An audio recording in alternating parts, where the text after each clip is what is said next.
And I'm just going to real quickly introduce our speaker, Dr. Sharon Klein. She's an assistant professor in the School of Economics. Um, I had the privilege of learning a lot more about Sharon when we drove down to a meeting in New Hampshire, I don't know, it's been a week and a half ago, I guess now.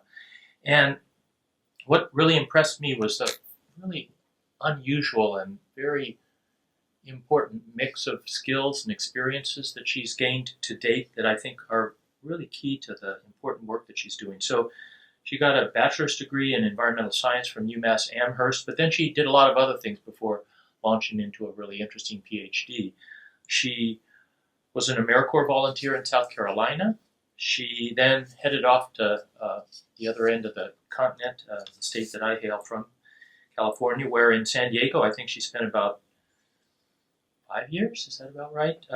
Both at an environmental consulting firm, which sort of built on some of her experience as an undergraduate with remediating soil and groundwater contamination, then as a teacher, middle school science teacher in San Diego, and finally as a teacher in Ecuador in the International Baccalaureate program teaching environmental systems. So all of that kind of experience means she really learned a lot about teaching. She learned it in many different contexts. But she also learned a lot about stakeholder engagement in her work in AmeriCorps and elsewhere.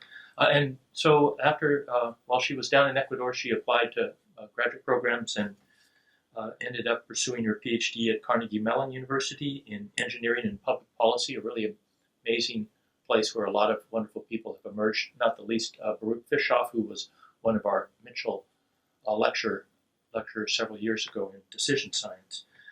So you'll see right away that she has a broad background in interdisciplinary energy research. She's part of a grant that with Jonathan and others, Jonathan Rubin, in this Sustainable Energy Pathways grant from the National Science Foundation for Cellulosic Fuels.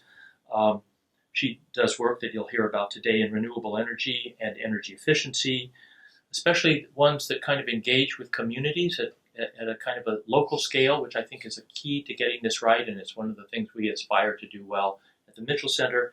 And then finally, I'm delighted to say she's a co-PI with me and many others on a brand new $6 million grant on the future of dams, a grant that's going to run for the next 4 years. And her expertise in both hydropower and in multi-criteria decision analysis are really adding a lot of strength to what's a very exciting team to be working with. So I'll just hand it over to Sharon. Welcome. Thank you, David. And thank you, everybody, for coming. I'm going to talk about today one part of some research that the Mitchell Center generously helped to fund. There's two main parts to this. I've been, in the last year and a half, launching a new research program on community-based energy solutions. And I kind of going with this in two different ways. One is toward community solar, which will be the focus of the talk today.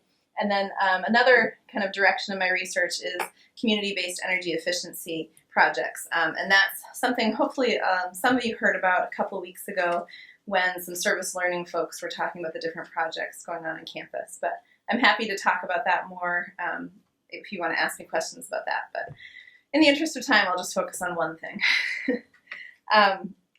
So just to kind of, real quickly motivate why we're talking about this.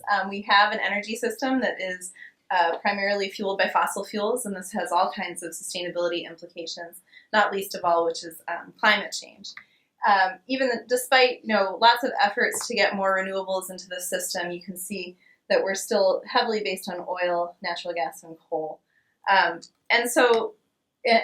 with this also our energy consumption has been increasing. There have been, different times when it has kind of plateaued and it's not increasing as fast as it once did. Certainly, if you look at per capita numbers, it tells a different story. But we do tend to have, for a lot of the energy efficiency gains that we get, we still continue to increase consumption because with those savings, we tend to decide to then use more energy. So I've worked in energy for a number of years, and I started out kind of looking at large-scale power plant production of renewable energy. I've also done some transportation work looking at biofuels, and I was kind of getting a little bit frustrated with the fact that we have all of these really great large-scale policies that we could be implementing but we don't have the political support to implement them. And so, as David kind of alluded to, my background has had a bit of community organizing and group work in AmeriCorps, and then as a teacher, kind of being engaged in the community. And I've always been interested in how people come together to solve problems, especially in the absence of maybe higher level leadership. So I started to think about I hear people get frustrated that we haven't solved these energy issues yet. We haven't solved climate change yet, and people want to do something about it. And so I decided to start to work that into my research, and started to really think. Before I was mainly doing engineering analysis, some economic analysis, policy analysis. But this type of research, I was starting to try to get more into a little bit of the behavioral analysis as well. So starting to think about, how do we get people to change their energy behavior? And traditional thinking in this space comes from, the last several decades. We've thought that, if we give people information, then they'll change their behavior. And that's something known as the information deficit model. I'll kind of go through several theories in like 2 minutes. So come back and ask me questions if you want to. But in economics and in other disciplines, we rely on rational choice theory, that if we give people incentives, if it's the right price, then people will change their behavior. But we've also, through economics and other disciplines and all of these other theories that you've seen here, we've realized it's not all that simple. People don't just consider the finances, but they also consider what's going on around them and what people are doing around them. So we need to consider what, we're telling them through social norms. And also that rationality may or may not be a true concept, but if it is, it's certainly bounded. And there are, certain bounds we can put around it, but certain things that we may or may not be able to predict. But more interesting to me as I kind of got into this was looking at how there are several different disciplines and theories that focus on, not just the individual, but all of the people that are interacting with the individual and how that changes behavior. And so that kind of motivated me into this space of looking at community energy.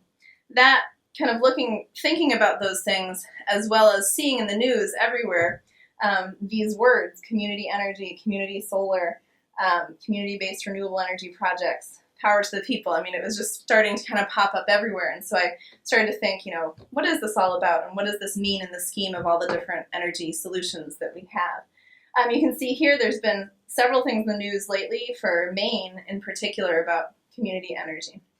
So I started with the basic question, what is community energy? And through an extensive literature review, I realized that there hasn't been a lot written on it for the United States. There's been a lot written in the UK, published in academic literature. But in the United States, we mostly have some government reports that have come out in recent years, some newspaper articles, some white papers, but not a lot going on in academic literature. But what is out there between the UK research and what I've found in the government reports in the US is that community energy is basically initiated by a group of people. They could be united by geography or a common set of interests. So there, with everything being online these days, there are some communities that are virtual and that aren't necessarily connected by geography. They share benefits and costs of the project, and I was looking particularly at projects that have distributed renewable energy, energy efficiency, or conservation, or some combination of those there. The UK, like I said, has been kind of a leader in this research, and so they actually have a very handy database of community energy projects throughout the UK. And this is also sparked by some UK policy that has focused on community-based projects, that has helped kind of lead this effort. So I kind of wish there was one of these for the United States. So along with my graduate student, we built one. And we started to track down all of the different community energy projects that we could find in the United States. There's my student, Stephanie Coffey. There's the start of the spreadsheet that she put together, which has grown and grown. And now we're starting to actually turn it into a real database. But basically, going back to that, definition here, we were looking at distributed renewable energy, energy efficiency, and conservation. And that quickly became a bit overwhelming. But I'll first kind of tell you why we started with that. The reason we started with that is when I started this project, I identified these different resources that were listing different projects that had some aspect of community energy. And so they were readily available, but each one kind of had a different focus. Maybe it was on climate change, and so some of the projects were energy related, but some weren't.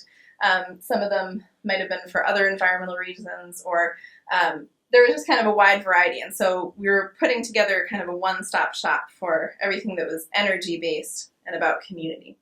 And so we started with all of these different resources that you see up there, and then kind of went into more web-based, research for looking for community solar, community wind, everything under the sun, basically. And this is the information we collected initially. But we quickly found out that it was getting a little hard to keep track of everything, and that wasn't going to be sustainable. So we decided to focus on renewable projects because they were easier to find and to categorize, and that's where my expertise has been in the past, so it seemed like a good place to start. And we started to realize that we needed to keep track of the project host and the financial model. So the project host is basically where these projects are happening. So we started to see different trends about, a project might be on land owned by a corporation, or it might be on somebody's house or somebody's farm. It could be at a university or college, some tribal land. We found a whole different array of places where these projects would physically be located. And we also started to observe a lot of different financial models and started to categorize these and try to see patterns between different projects. And I won't go into these too much because these were kind of our initial financial models, and I'm going to go more into the ones that we actually ended up focusing on. But our initial database results about what types of community renewable energy projects are out there showed, pretty substantially that solar PV is either what's really happening out there in the US or what's easiest to find. So either way, it was a good place for us to look at because there's a lot of data points there that we can then work with to see trends and to kind of answer the research questions that are part of this project. So even though solar thermal is kind of a smaller piece of this, solar together is easier to kind of focus on as a lump sum. So the next direction of the research was to focus on solar photovoltaics, which are the panels that go on rooftops that you see, or sometimes out in fields, and they generate electricity for houses, businesses, and that kind of thing. And then also solar thermal, which generates hot water for hot water heaters and that kind of thing. So once we decided to focus on community solar, we were able to expand that search process a bit and find some more resources that were dedicated to community solar. And community solar is definitely it's an easier kind of catchphrase to find in the web search and media and that kind of thing. So here are some of the sources that we went to look for other projects. We found one master's and one PhD thesis on Solarize, which is one type of community solar, and that was a big help. And this is kind of just an overview of the results that we got from this database that we found. A little bit over 5,000 community solar projects that we were able to catalog. And out of those, most of them were complete. We have some that were in process, in a planning stage, and some that were unable to verify. So as I show you these, you can kind of know that most of them are going to be complete, but there are some that are in the planning stages as well. We can look at the number of community solar projects by state. That's one thing that we can do with this data set. And you can see that California is at the top, which you'd probably suspect since it has some of the best solar radiation in the country.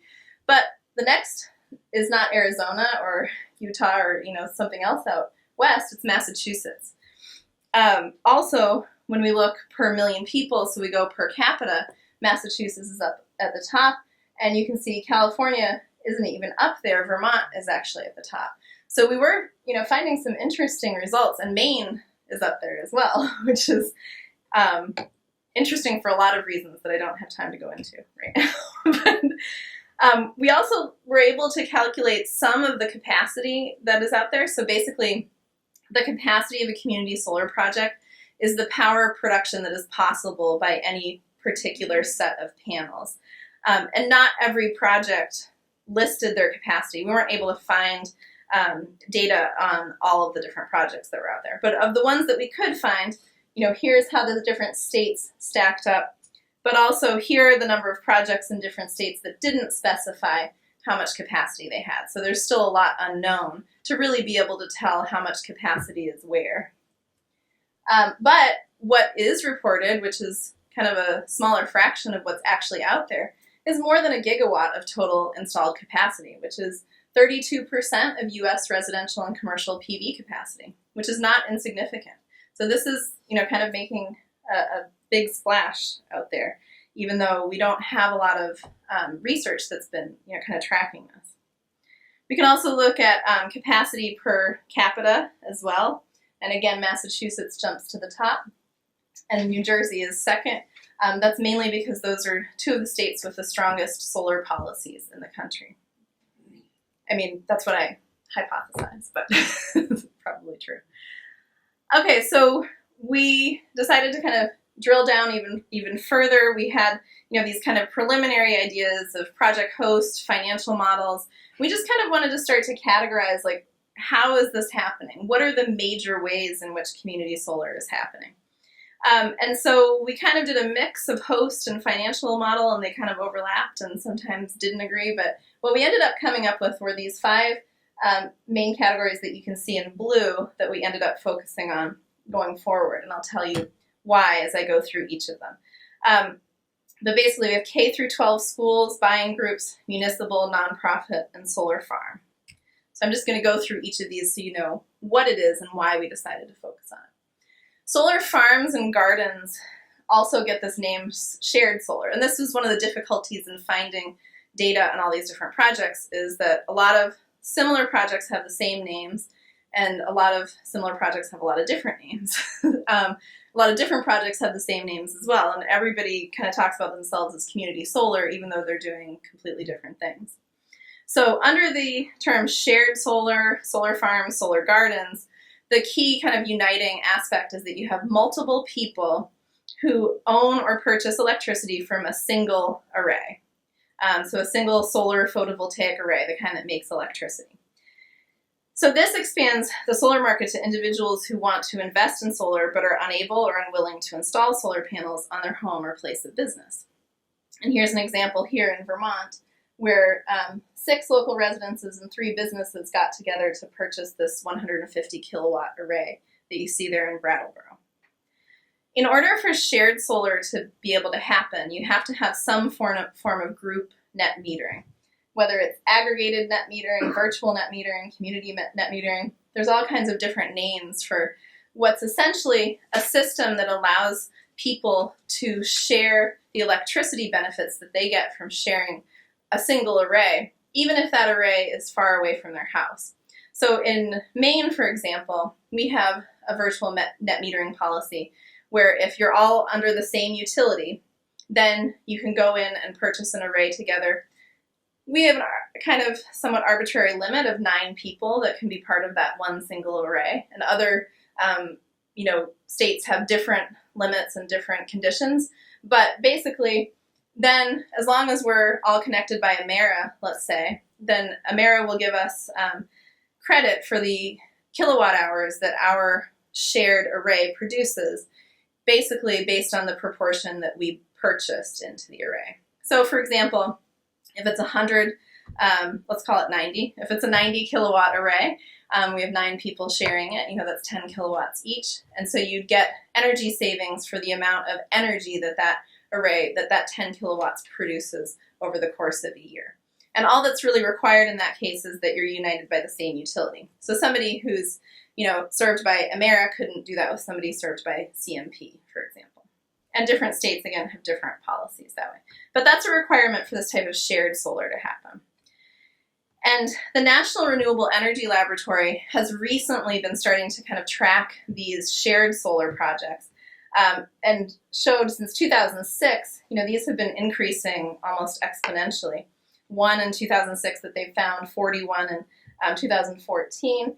And that's probably not all of them either, because our database showed several projects that weren't included in what they had shown in their paper. But 172 megawatts that they were able to calculate there. In terms of what we've been able to collect in our database, you can see the top 10 states for number of solar farms and gardens, and then for capacity down here.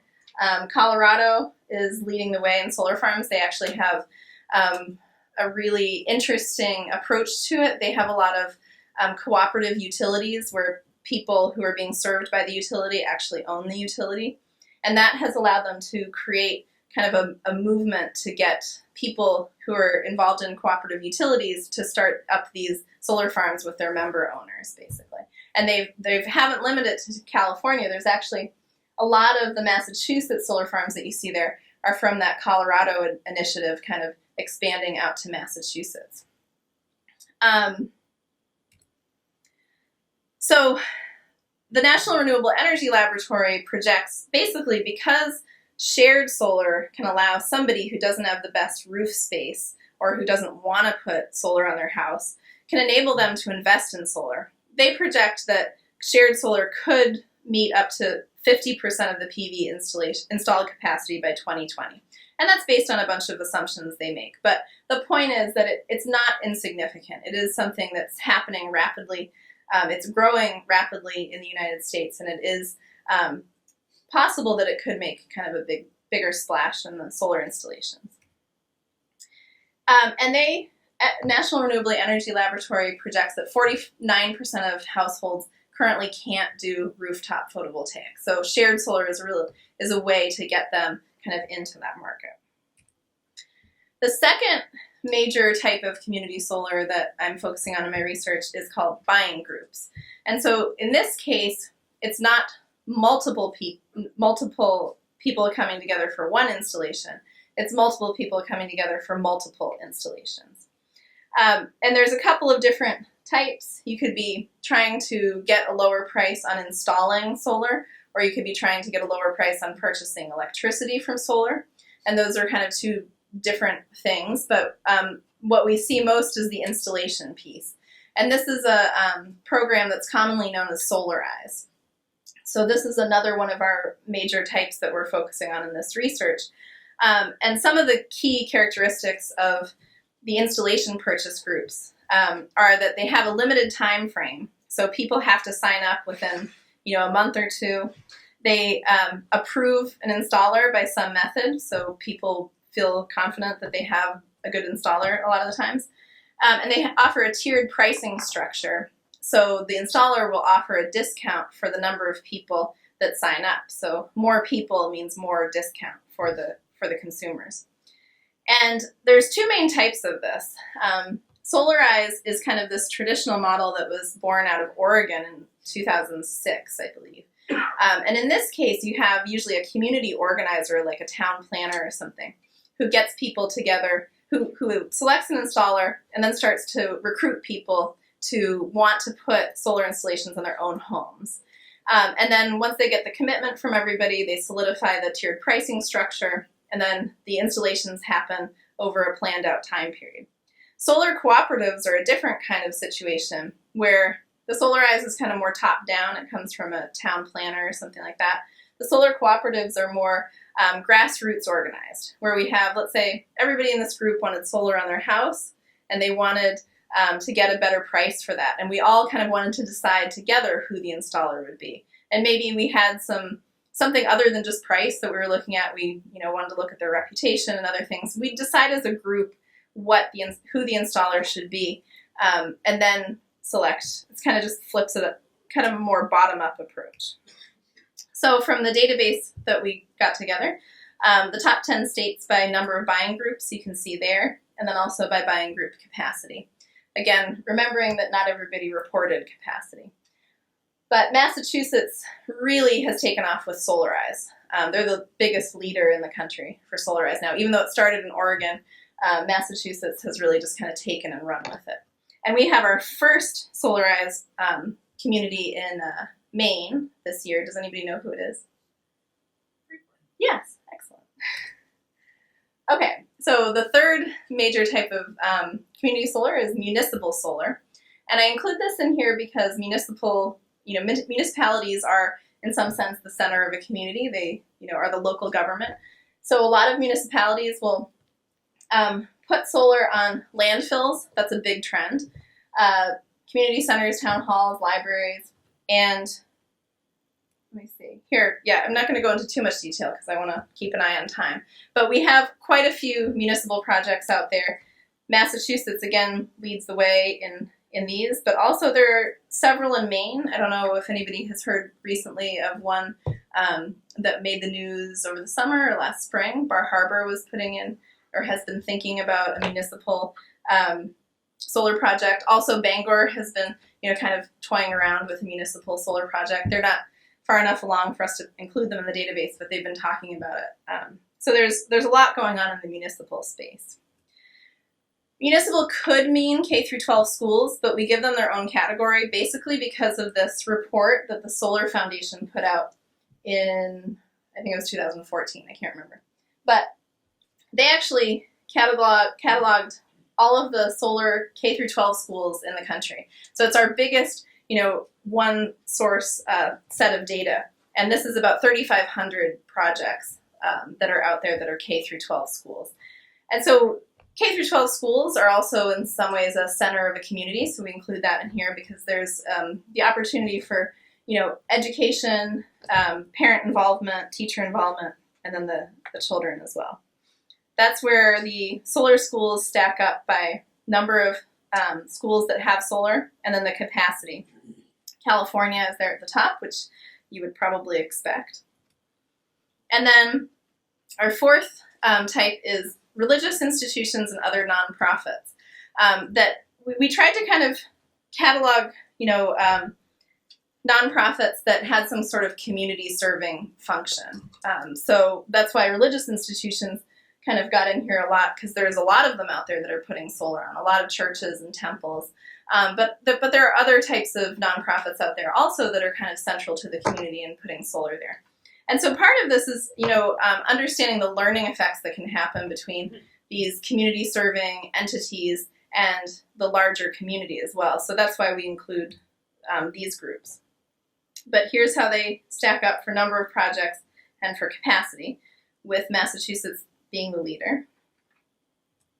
And yep, so that was 5. Sorry, I thought I was on 4. So once you kind of drill this down and you look at each of the different types that I just went through, municipal, nonprofit, K through 12 schools, the buying groups, which are like the Solarize, and the solar farms, then we started to look at kind of different financial models that are happening between these different groups. And these are number of projects by financial model. One-time funds are basically somebody had the cash and so they paid for it. So maybe it came from taxpayer money, maybe it came from a grant or a donation or somebody's private savings, but there was no kind of fancy financial thing going on. Third-party PPA refers to power purchase agreement. And in this case, it would be like you want to put solar on your house, but you, for whatever reason, don't want to pay the upfront cost for it, or maybe you can't afford it. So a company comes in and offers to install the solar array on your house for you, and then to charge you a lower price of electricity than the utility is charging, so that they get, some revenue from you paying them for the electricity, but you also get savings because you're not paying as high a price of electricity. So it's kind of a win-win for the company and then also for you. And then shared ownership is like the solar farms. That's why this is all grayed out, because nobody else has it. It's where you actually own a physical portion of the solar array, and that portion is what's giving you the electricity that's credited to your electricity bill. And then you can see there's a lot of unknown financial models. We don't really know how they're being funded. These third-party PPAs are also important because there's a lot of different ways they can happen. And so that's one of the subjects for future research, is to kind of look at all the different ways that these third-party PPAs are happening. There's also a bunch of special funding mechanisms that I listed here. Crowdfunding is interesting because that's kind of an online format where you post a profile of your project as if you're on Facebook or something, and you try to solicit investors. There's all kinds of interesting regulations through the Securities Exchange Commission that kind of prohibit this and make it difficult, but if it works, it can really work well. And then we have the American Recovery and Reinvestment Act. And then community choice aggregation is too complicated. I'm not going to go into it right now, but feel free to ask me about it. So through this all kind of preliminary data collection, which took about a year, this headed toward this theoretical framework of thinking about group-based community energy. And so basically what I want you to look at here is the main point that I'm focusing on for my research are these two axes, where I'm interested to see differences in different projects, the way they work, the different costs and benefits, and the benefits to society, of whether they're top-down or grassroots. So if somebody, like a local government or a state government kind of initiates them, or if it comes truly from the people and it's, a group of solar enthusiasts that started up. And then also low social engagement to high social engagement. So on the left-hand axis here, individual, kind of like in the solarized realm, where people are just, you could just have solar on your own house, but you join this group of people through Solarize, so you have some social engagement. But it actually could be possible that you don't engage with anybody as an average Solarized person. It depends on how the program is set up. To high social engagement, which is like the solar co-op, where you have a group of people that start the whole thing, and they go through the whole decision-making process together, and it's truly a group effort. So I'm interested in these dynamics between these different levels of engagement and top-down grassroots kind of management. And I've kind of sketched out where I think, some of these groups fit right now. And then on the right-hand side, you can see I've kind of put together the solar farms and solar gardens, or these new group single installations, and the Solarize and solar co-ops are these new group multi-installations. And then we have solar schools, which would also kind of be lumped with the municipalities and the nonprofits to be these kind of existing institutions that are community-based that put on solar. And all of this has kind of been working with this career grant that I've applied for the National Science Foundation, which I applied for in July, and I'm still waiting to hear about. So these are some of the research questions that I put in this grant and kind of where I'm heading with this research. So the Mitchell Center funding that I got helped me to keep to get the results, the preliminary results of the database, and then also develop this grant proposal. And then going from there, from the research questions for the grant proposal, to do a pilot survey in Maine, Massachusetts, and Vermont. I was hoping to have some really cool results to show you from the survey, but we're still getting results, and I'll explain that in a minute. But based on the research questions you saw before, this survey that is currently out to people who are participating in solar farms, solar gardens, Solarize, solar co-ops, all of those different projects that we just talked about in these 3 states. Ask about individual versus group attitudes, motivations, decision-making strategies, the different technologies, whether they're using photovoltaics or water heating or some other technology, what type of financing they're getting, the project organization, kind of who's doing what and how interactive is the facilitation of the project, the advantages and disadvantages of the project, barriers and opportunities. And there's a whole host of things, so there's 111 questions, which is a lot, but I got one comment. I've looked at kind of some of the preliminary survey results, and one person said, "This is a really long survey, but all of the questions are important and interesting." So I thought that was kind of exciting. We sent this out to 414 people. So all I can really tell you so far is that kind of the number of responses we've gotten back, the response rates in the different categories, and I'll just give you kind of one anecdotal survey response. But here are the number of responses per community solar type, and you can see the solar farms and gardens, even though we have the least amount of them, we got the highest response rate, but that's, we didn't have that many projects to start with. The solar schools have been particularly challenging. One of the things that has delayed putting out the survey is really getting the contact information for these different projects. And that was particularly difficult because we were mostly trying to do this in August, which solar schools not so good for that time period. So we're currently doing some follow-up emails and calls to see if we can get a higher response rate. But here's For example, one of the survey questions, and this is for the solar farms, we asked, why did you decide to become involved in this project? And just to kind of take a step back, we did a kind of mix of quantitative and qualitative answers. Because this is such a new research direction, we wanted to kind of let people spill their guts a little bit.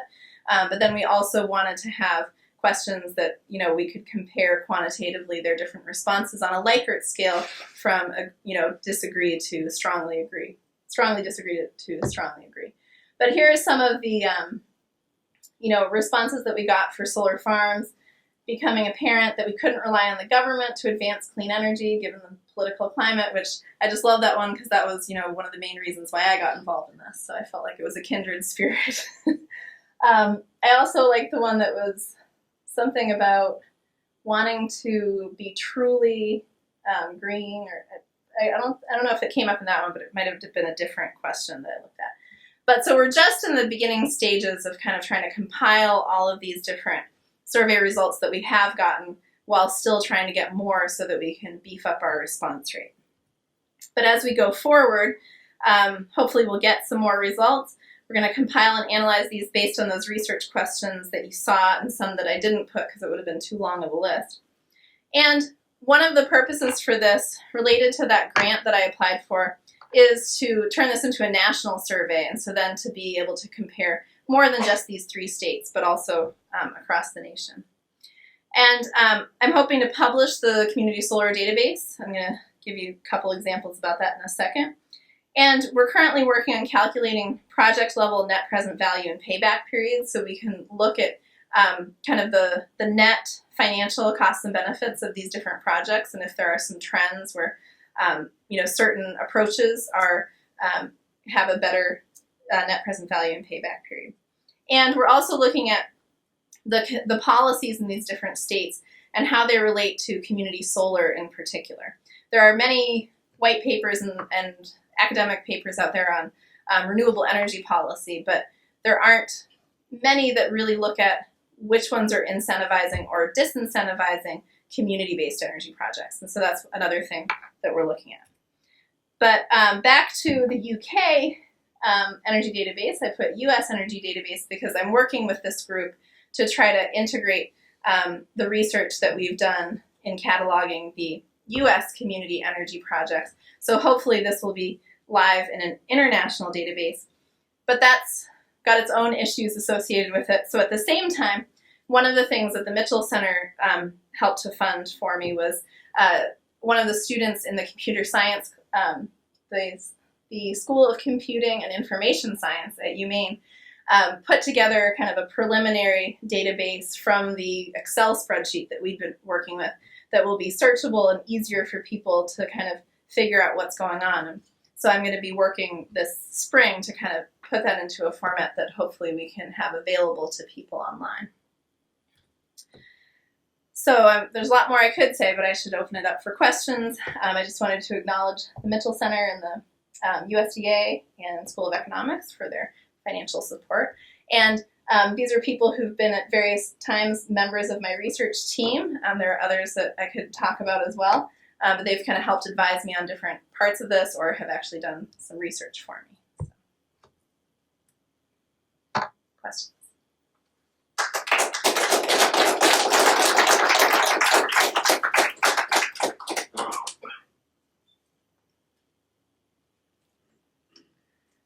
Yes. Can the community solar projects take advantage of the 30% federal tax credit? Some of them can. It depends. If it's private individuals that are, going on that shared solar and they have the tax appetite for it, they can take advantage of it. So for people who don't know what that question meant, if there are any out there, the major incentive for renewable energy in the United States is the federal investment tax credit, which gives you a 30% deduction on your taxes. 30% of the upfront cost of the installation you can deduct on your taxes. But in order to take that, you have to, first of all, pay taxes, and then second of all, be paying enough taxes that you can then take that deduction. So there are, some people out there who form a limited liability company or in some other way go in on a shared solar array, and they can take advantage of that. And also the solarized participants typically take advantage of it. But the municipalities can't, the solar schools can't, the nonprofits can't. And I'm still uncertain if the cooperative utilities can in your situation. We can. I guess I should have asked my question another way. Can entities whose owners can't take advantage of the tax credit because they don't get taxed, can they sell the tax credit? Yes, so that's kind of what's happening in these power purchase agreements often. The third party is basically they'll roll that tax credit into the price that the developer pays, and then that gets passed on to the consumer of the electricity through those reduced savings. But the developer would probably take a percentage increase over the savings that the constituents get. Yeah.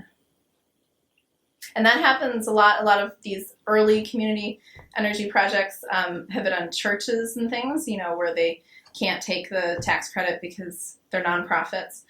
So a couple of them, actually, the church members formed a limited liability company so that they could take the tax credit and then sell the electricity back to the church. It's kind of one of the classic examples. Yes, Dan? So the majority of your responses for how things were funded was unknown K through 12 schools. That was 1,700 of them. Well, that was from the collection of the database, so not the survey yet. I haven't looked yet at those survey responses. Yeah, but that's one of the things that we're trying to clarify through the survey. But yeah, through the Solar Foundation didn't collect information on how it was funded and that kind of thing. And so we kind of relied on that data set for what we were able to get for our database. And then wherever we could, we would try to follow up and see if there was a website, that talked about the project. But most of the time, there wasn't. So out of those 1,700 unknowns, do you know which school it is? yes, we do. Yeah. Yeah. It's got a lot of work to do. We do. Yes. That's right. Yes.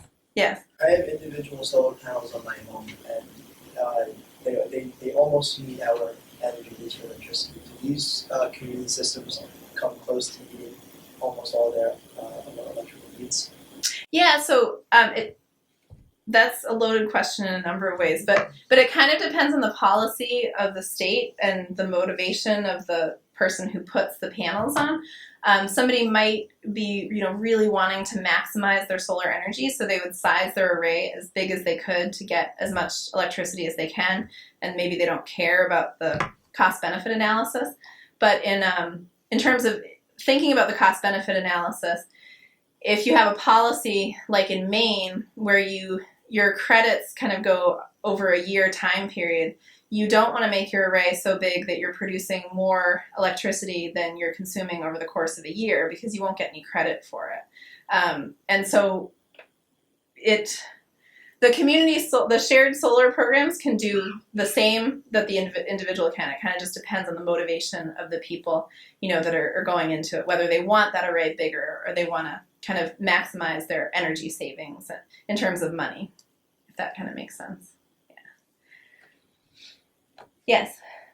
Massachusetts obviously is doing something different than everybody else. Mm-hmm. Any thoughts about what it is that they're doing that's kind of moved them on the line? Well, one of the big things is they have a solar carve-out in their renewable energy credits. And so that's a big policy difference than we have in Maine and other states in New England. So renewable energy credits are kind of a tradable system where you can get credit for producing electricity from renewable energy, and then you can buy and sell those credits to other people. And so with a solar carve-out, you actually get kind of more points for solar than you would for other renewable energy.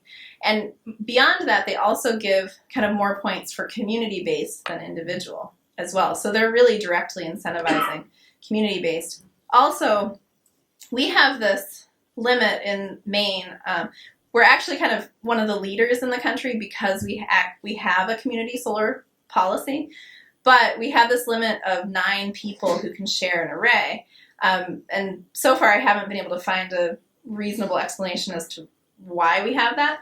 In Massachusetts, they have a minimum of 10 people that have to be part of an array for it to be shared. And that I understand because they want it to be more of a residential thing. So they have a minimum of 10 residential customers. So it's not just a bunch of companies that are buying into these community arrays. They want it to actually be community. I mean, that's one, part of probably why they're doing that. There could be many other reasons, but that's one of the things we're working on, is kind of laying out those differences between the states in terms of those policies and what the limits are, and how that affects the cost and that kind of thing, to see where those differences are. Yeah. Can I Yes. add a couple things about Yeah. Massachusetts? So, I mean, one of the things that's interesting about Massachusetts is there's really been an emphasis on trying to get the university system and the Executive Office of Environmental Affairs to work together and develop ideas. For example, they put money into having something like 5 or 10 different teams of faculty and environmental leaders to really think about how to move some of the things forward. And there's just a lot of different kinds of things like that that are going on in Massachusetts that say we need to solve these problems. We're a complicated state and we need to solve them, and we do interesting things. So they're putting resources behind thinking through some of the problems. And also with the Solarize, they have the Massachusetts Clean Energy Center is kind of the state agency for advancing these types of solutions, and they have a full-time person who's in charge of, identifying towns every year who will become the Solarize towns for that year. And then they provide a small amount of financial assistance, but more they provide training and, kind of political support for developing those Solarize projects in their towns. So that's, I think, what's really gotten Solarize to take off in that state as well. Yeah. Yes, Dan. With net metering, you get credit for what you produce if you can use it, right? Right. So is there any states that actually will pay you for what you don't use? I don't know. I don't know. Maybe. I was wondering If they were, probably maybe California. I was thinking about some of these bigger projects, like Mhm. the municipal scale ones and the bigger school ones. Mhm. I mean, those are pretty big arrays, some of them are building. How does that work on a municipal scale with your utility? Mhm. You're producing hundreds of thousands of kilowatt hours. So there are limits. I don't know if there's anything that pays you for what you don't use, but there are limits on how much you can have under 1 meter. So in Maine, it's this 9-person limit. But in Massachusetts, even though they have the minimum of 10 residential customers, then there's a capacity limit on the overall size of the array. Off the top of my head, I can't remember what it is in Massachusetts, but it's much larger than what 9 people in Maine would be.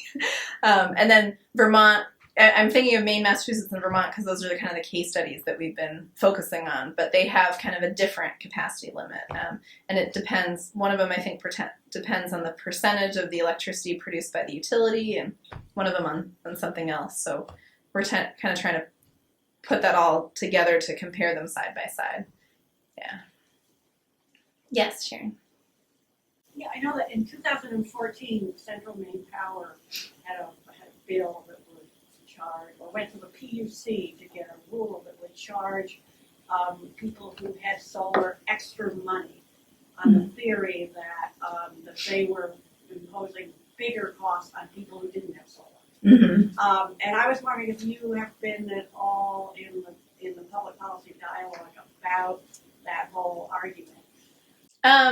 I've mainly been watching it with interest. It's been a really busy year for me though, so I haven't been able to take the time that I would like to really get into all the different sides of it and what they mean then, for consumers and people interested in solar. But I mean, I've paid attention enough to know that net metering is a hot topic in Maine in particular and in several other locations around the country. There's actually next Wednesday, the PUC is having a big meeting, one of their final meetings about net metering to kind of try to flesh out a plan going forward. But yeah, I mean, over the last few years, net metering has kind of gone back and forth in the news realm, people who say that we should be charging people extra because then they're essentially using the transmission distribution network to sell their solar back and getting credit for it. There's a lot of debate about what price they should be getting for that solar that goes back into the grid. Should they be paying some cost for using the transmission and distribution network? Or should we be paying them more for that energy because it's reducing future transmission and distribution upgrades and expansions that we won't need if we have, these smaller distributed generators out there. So there's a whole bunch that goes into it. I can't speak more to it than that. Yes, David. So when you mentioned theory of rational choice, it looked like the little bit of preliminary results of your survey were these kind of qualitative responses to why motivations. A lot of them didn't look like they were about rational choice. They were other things that made people want to look into this option. Is that true, like separate from community solar, just renewable energy where individuals can make decisions? Has there been a lot of work to see what some, you talked about wanting in your NSF grant to look at attitudes and motivations and decision making. But what do people know now about that for related renewable energy efforts where sort of an individual at the kind of household scale is making decisions? Well, I mean, for one thing, rational choice doesn't mean that they only care about money, but that they're, just to clarify for other people, but their choices are rational and they're in some way trying to maximize their own personal utility or satisfaction. So maybe they have strong environmental ideals and therefore investing in this would go along with that because that's a rational way to improve your own utility because that's something that you care about a lot. And so then there's an implied value that you would put on, reducing climate change and that kind of thing. In terms of community energy, there isn't a lot at all that's been done on community energy in general, but also about decision making, and certainly not on individual versus group decision making in that particular realm. In terms of energy behavior in general, we do know that giving people information isn't enough. Giving people incentives that should value their whatever utility they're trying to achieve isn't necessarily enough.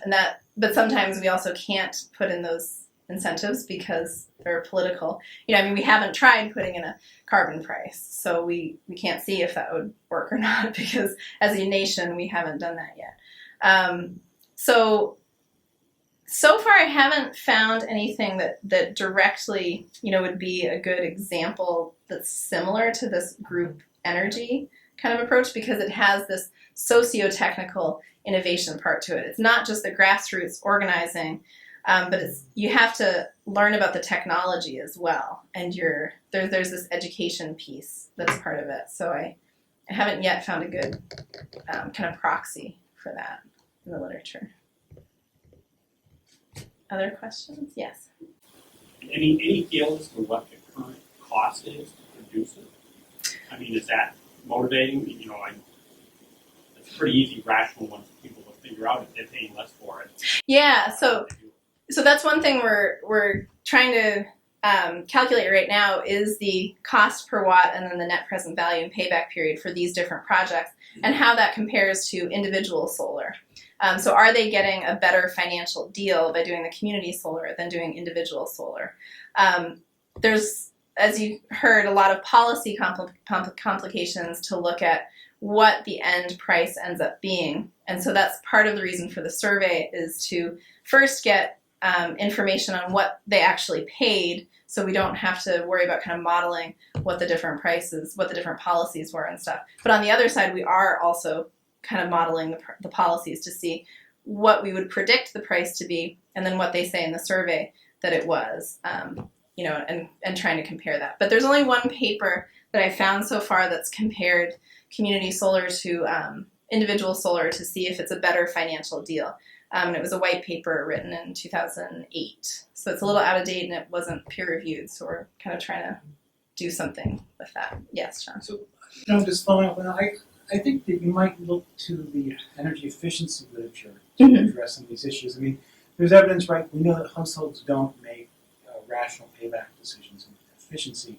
Mhm. And some of this has been attributed to what's called prospect theory, where consumers are concerned that the technology may underperform and therefore there's a lopsided payback. Mhm. And so I suggest that it may be worthwhile to think that a community solar may be a way of risk sharing Mhm. or changing the probability of the technology working as advertised, as opposed to a one-off if you only purchase it. So it may not just be a community, we buy this together, but this aspect may be a risk. Yeah. Changing the risk profile.